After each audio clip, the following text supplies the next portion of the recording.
What if you could finish 2 days of work before lunch, without hustle culture, burnout, or giving up your sanity? Right now, you're starting your day with 50 tabs open, literally and in your head. By noon, you're drained. But your to-do list hasn't budged. You've checked email 74 times, picked up your phone 352, and lost 2.5 hours to the scroll. This isn't a time problem, it's a focus problem, but it's not your fault. Most work environments are wired for distraction, constant pings, shiny new ideas, and non-stop context switching that fries your brain by lunchtime. The good news? Your brain isn't broken.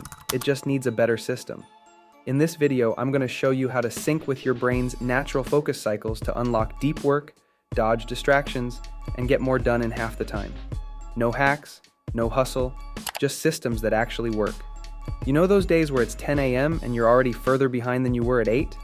Your brain's bouncing between emails, to-dos, and distractions, and you haven't even touched your biggest task. What if you could flip that?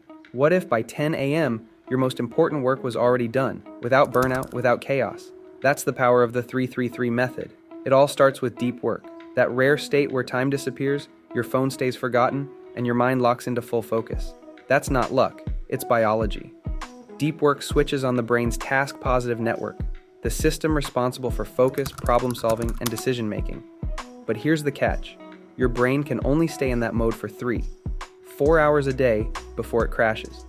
That's why the 3-3-3 method starts with just 3 hours of deep work during your highest energy window.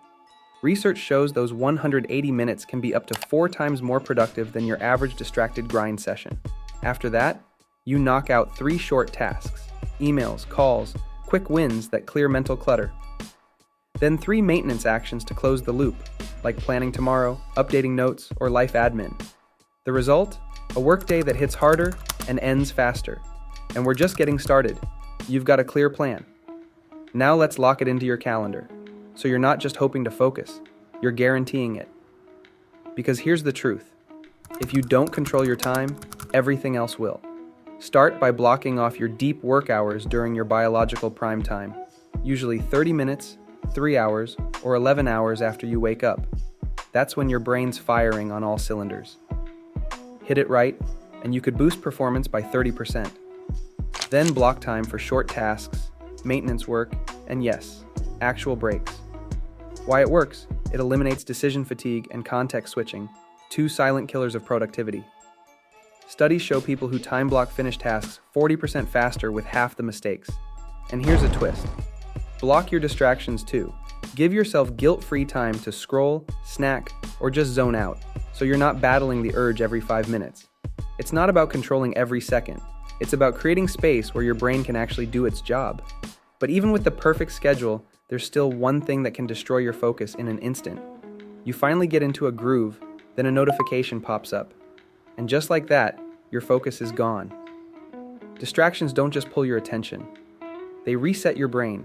1 ping, 1 tab switch, and it can take over 20 minutes to get back into flow.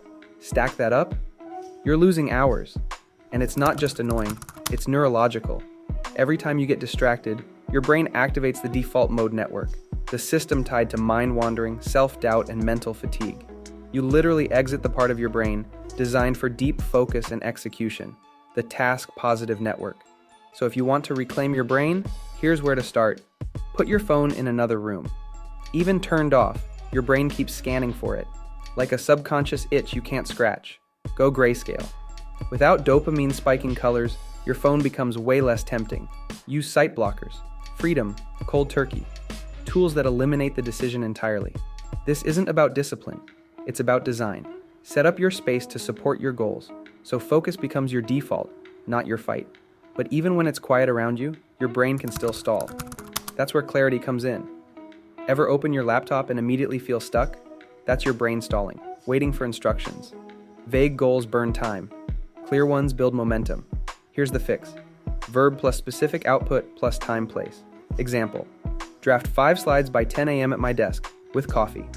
Why it works? It gives your prefrontal cortex exactly what it needs, clarity. That's the part of your brain in charge of execution. No mental clutter, no warm-up delay, just go. Want to take it further? Add an implementation intention. If it's 9 a.m., I open my deck and start writing.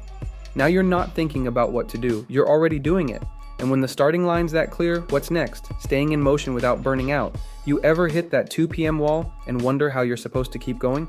You don't have a problem. It's biology. You weren't built for back-to-back meetings or 8-hour grind sessions. Your brain runs on ultra-D rhythms, natural 90 to 120-minute cycles of peak energy, followed by dips. Push past your peak, and your focus crashes. So instead, work in sprints. 90 minutes on, 15 off. 52-17, 52 minutes focus, 17 break. Or start with 45-10 if you're building stamina. Use breaks for recovery. Walk, stretch, breathe. One rule, no phones. Why? Because breaks taken at the right intervals increase blood flow, boost memory, and improve creative insight. You're not slacking. You're literally recharging your brain to go again, stronger. You've only got so much brain power. Don't waste it on tasks that don't actually move you forward. Before you say yes to anything, run it through this filter. Can I eliminate it? Can I automate it? Can I delegate it? That simple check can save you hours a week. Start by making a stop doing list. Write down the stuff you dread, delay, or do out of habit. Chances are, half of it's not worth your time. Let's say you're spending 45 minutes every Monday formatting a weekly report. Could you build a template? Automate the data pull? Record a 2-minute loom and hand it off? Now zoom out. Which tasks actually get results? That's the 80-20 rule in action. 80% of your results come from 20% of your effort. Find that 20%, double down. Because every yes is a trade-off. Say yes to what matters. Cut everything else. You're not trying to do more. You're trying to do what counts. And once you are, make sure you're learning from it. High performers don't just move forward, they learn forward. The after-action review, or AAR, is how you do it. 5 minutes, 4 questions, huge payoff. At the end of the day, ask yourself, what was my biggest win today? What didn't go to plan, and why? What am I learning about how I work best? What will I do differently tomorrow? You're not journaling, you're training. Every answer gives your brain data. Patterns emerge, small shifts stack. And the stuff that used to trip you up, you'll start out maneuvering it like second nature. One of my clients used this to uncover the real reason she wasn't finishing her deep work blocks. It wasn't a discipline problem. It was meetings creeping in by mid-morning. She shifted her schedule by 90 minutes and doubled her output. Same hours, way more impact. Most people repeat their days on autopilot. You'll upgrade yours on purpose. So no, it's not about grinding harder. It's about working with your brain, not against it. Less stress, more output, and a rhythm that sustains itself. You've got the tools. Now go use them, and maybe finish by lunch.